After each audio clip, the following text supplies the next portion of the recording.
Shalom Bapak Ibu pendengar, selamat pagi. Kita kembali bertemu di tanggal 3 Februari 2026. Sebelum kita mulai mendengarkan firman Tuhan untuk hari ini, marilah kita berdoa.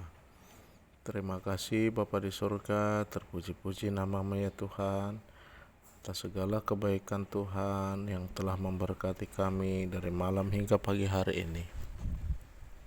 Di pagi hari ini kami ingin mendengarkan firman-Mu. Kiranya Tuhan memberkati firman yang disajikan agar menjadi berkat bagi kehidupan kami di hari ini. Terpuji termulia nama-Mu ya Tuhan.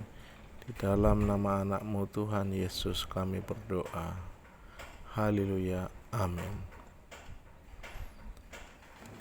Pembacaan firman Tuhan kita baca dari Kisah Para Rasul 4 ayat 32 sampai dengan 37.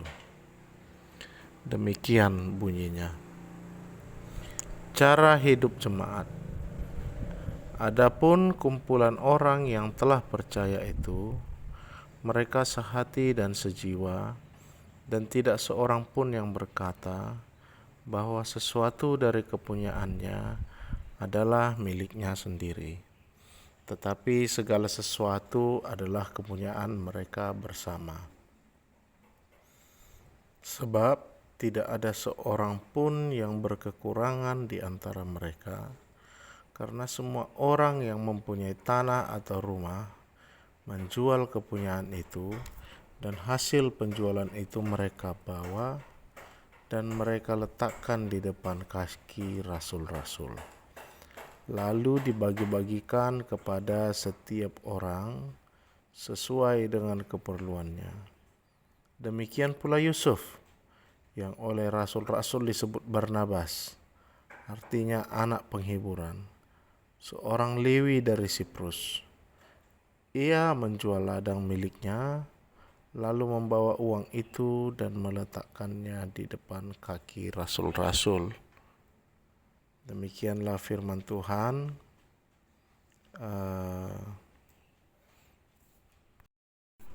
Dari kitab yang kita baca ini tadi, terdapat banyak sekali penjelasan yang perlu dijelaskan Bapak Ibu ya, mengenai ayat per ayat, di mana di ayat 32 itu dijelaskan bahwa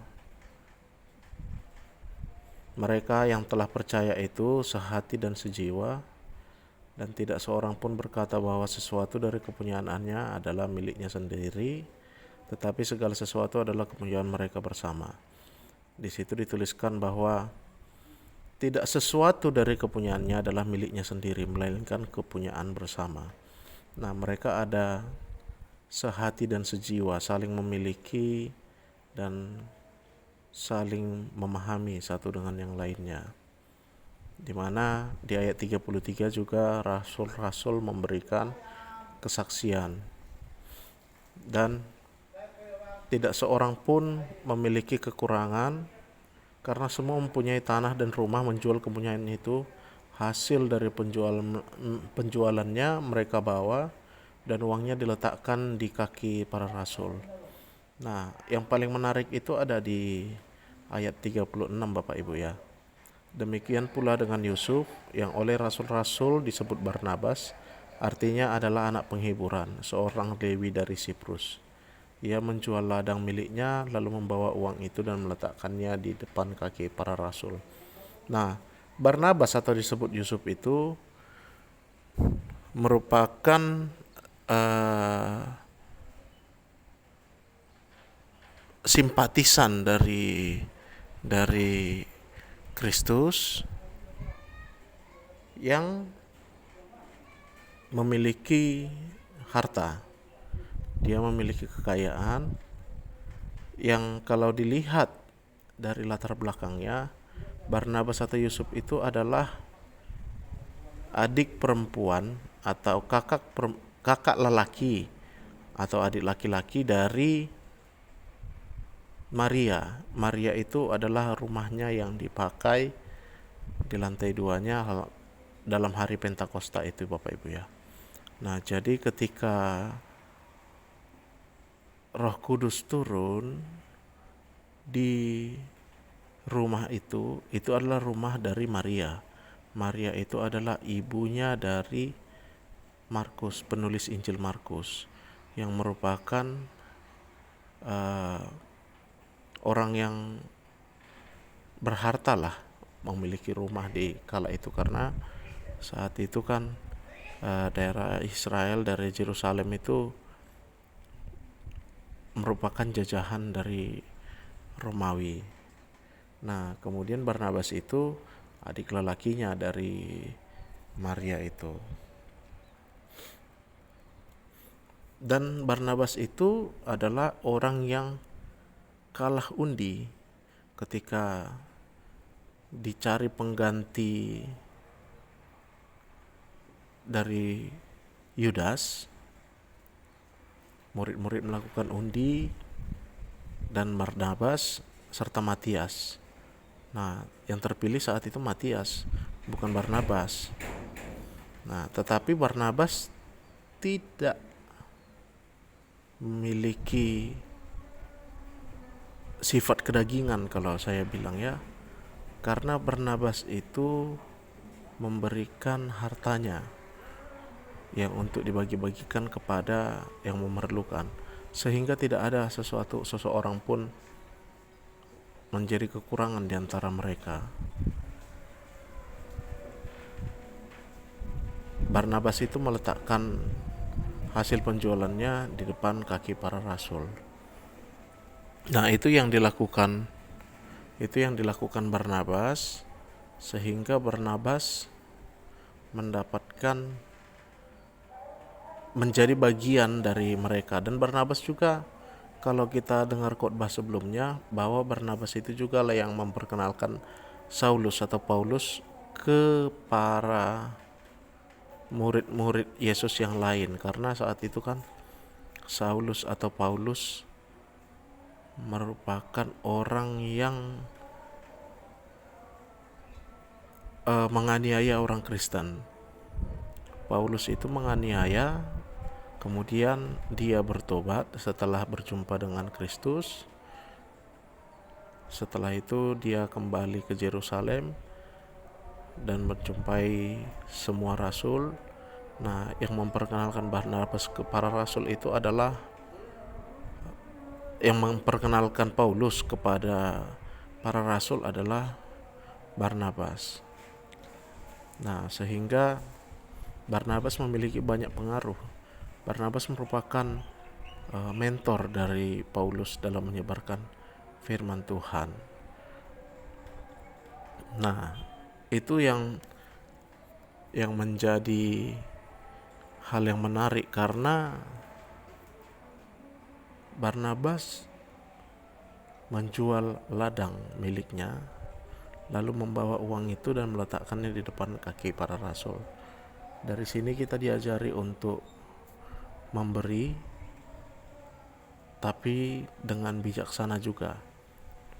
Ada beberapa sumber yang mengatakan Barnabas itu adalah Yusuf. Nah, ada beberapa sumber yang mengatakan bahwa Yusuf itu adalah orang yang membawa salib Yesus ketika Yesus hendak disalib itu. Dan Yusuf dari Arimatia itu juga yang memberikan tempat penguburan Yesus, yang meminta jasad Kristus itu ke Pilatus. Kemudian dia membawa ke dalam kuburan yang dibeli oleh Yusuf itu. Ada beberapa sumber yang mengatakan Yusuf dan Barnabas itu adalah orang yang sama, tapi ada beberapa juga sumber yang mengatakan tidak. Dan ketika Kristus masih hidup dalam pelayanannya, ada juga orang yang merupakan pemuda yang kaya yang bertanya kepada Kristus, apakah ini, bagaimana cara aku masuk ke surga? Nah, yang Kristus kemudian jawab, juallah semua harta milikmu dan sebarkan firman Tuhan yang dibilang Kristus begitu kepada pemuda itu. Ada juga sumber yang mengatakan bahwa itu adalah Barnabas itu sendiri. Nah, tapi apapun itu, pengaruh Barnabas dalam kekristenan itu termasuk besar. Barnabas itu memiliki banyak sekali pengaruh, terutama Paulus, karena abad pertengahan,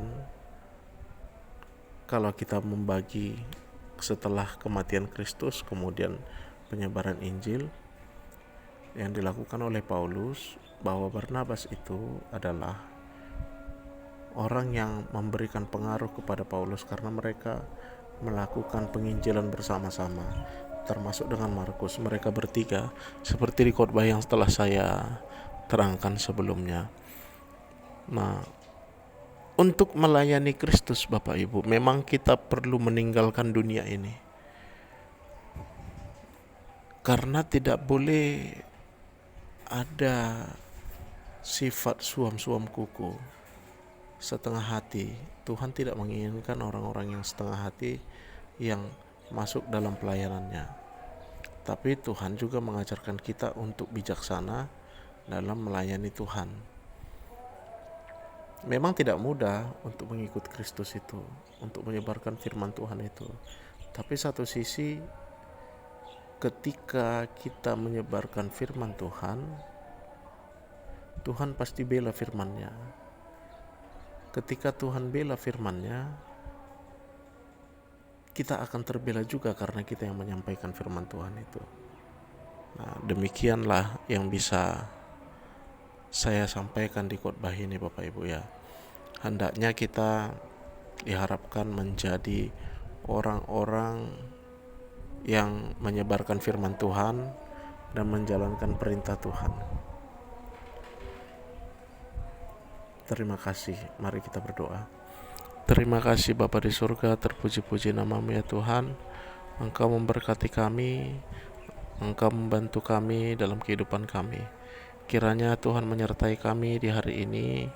Tuhan memberkati apa yang kami kerjakan, karena kami percaya kasih karunia Tuhan tetap melindungi kami. Terpuji termulia nama-Mu. Di dalam nama-Mu Tuhan Yesus kami berdoa dan bersyukur. Haleluya. Amin.